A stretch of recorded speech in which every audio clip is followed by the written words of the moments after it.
Well, welcome to Straight Talk. On today's episode, I am pleased to welcome Chris McQueen, who's a business development advisor with Violand Management Associates, or VMA. Chris, welcome, and how are you today?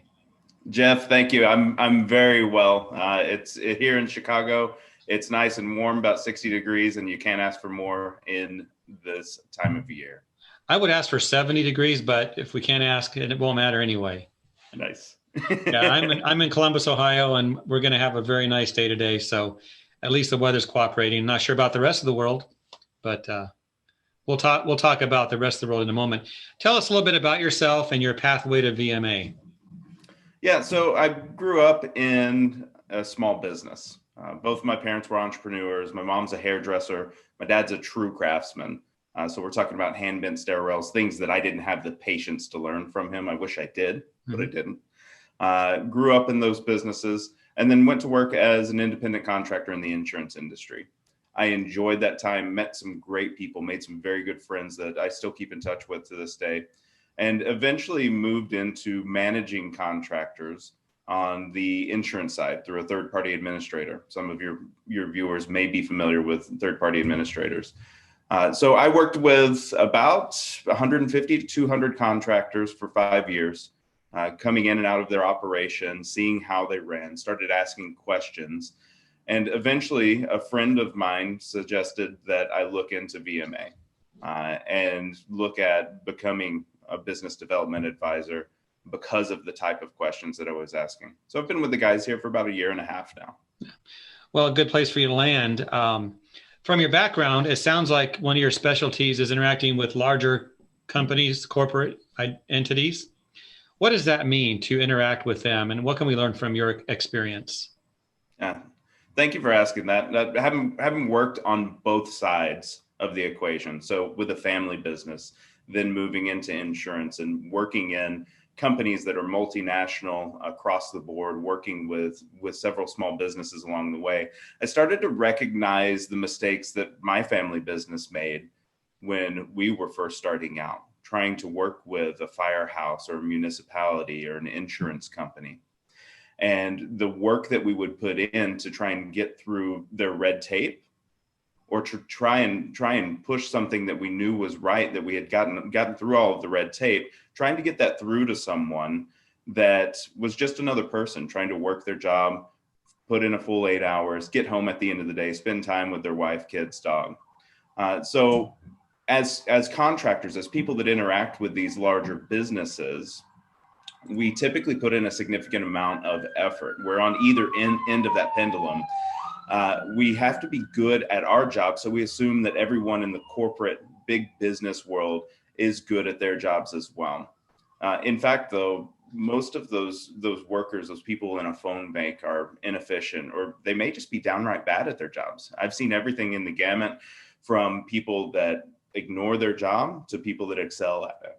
So we have to be able to ask questions, gain information, communicate our understanding back to them in a way that's appropriate, and remember that our experience we have to transfer over to people in big business. Yeah, I imagine in big business, an employee can be lost in the pool of workers and do mediocre work or bad work and never be noticed. In a small business, that's not the case. Tell us a little bit about what defines a small business versus a big business. Like, is there a number? Where do we cross over? Yeah, Jeff, I think there is. There's plenty of theories out there. I did a study on the Dunbar number.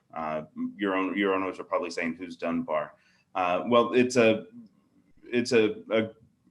person that did research on how many relationships that we can have, and he pegged the number at 150. Some people say we can get 250 relationships, but he pegged the number at 150, with 50 of those people, and most everyone who's looked at this agrees that 50 of those people can be your friends.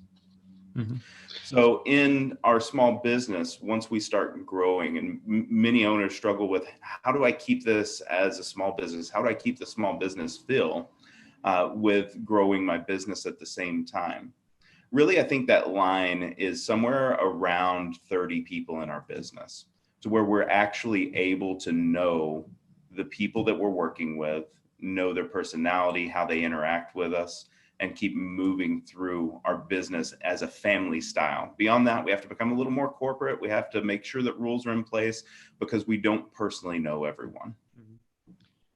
So thinking about that, most of those most watching this program are going to be small business owners or managers. We might ask this question: how is big business misunderstood?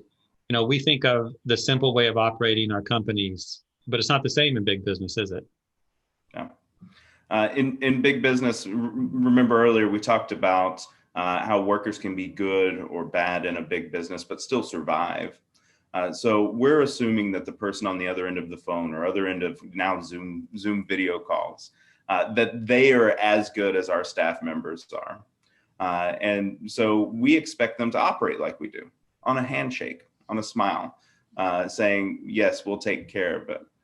But we have to understand that their business is so complex that if it's not documented, it's not something that we say have on a video, on a recording, or have in an email, then it doesn't exist in their world, to the big business. Interesting. So in a way, the small business experts may be more adept at their work. They may be more qualified because they're involved in everything. Yeah. Rather than being so I think it's a difference between a generalist and a specialist. Mm-hmm. So big business has someone who specializes in one piece and they keep that piece moving. We're in small business and the owners out there know that the people that we rely on in the business often have several hats and they're good at several pieces of the job. And so that's not the same when we get into a big business where someone specializes. Well, Chris, I do appreciate your time today, and we'll see if this makes a difference to small businesses watching this episode. Thank you, Jeff. I appreciate it.